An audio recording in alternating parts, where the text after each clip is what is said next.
യേശു പറയാണ്, എങ്കിലും ഞാൻ ഏകനല്ല. ഹല്ലേലൂയ.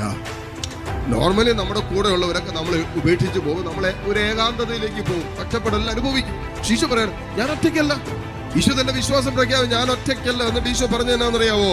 കാരണം എന്റെ പിതാവ് എന്റെ കൂടെയുണ്ട്. ഈശോ പറഞ്ഞാണ്, ഞാൻ ഒറ്റയ്ക്കല്ല, കാരണം എന്റെ പിതാവ് എന്റെ കൂടെയുണ്ട്. ഇതാണ് യേശുവിന്റെ, ഇത് യേശുവിന്റെ ഒരു വിശ്വാസത്തിന്റെ പ്രഖ്യാപനമാണ്.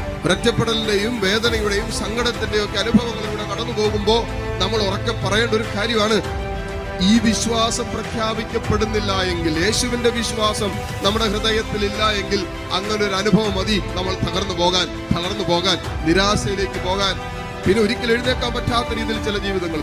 എത്രയോ പേരെ ഈ ദുരാത്മാവ്, അങ്ങനെ വേണം പറയാം, ഈ ദിവസങ്ങളിൽ നമ്മൾ കാണും ദുരാത്മാവ്, നിരാശയുടെ ദുരാത്മാവ് ഇന്ന് എത്രയോ ജീവിതങ്ങളെയാണെന്നറിയാവോ കാർന്നു നിന്നുകൊണ്ടിരിക്കുന്നത്.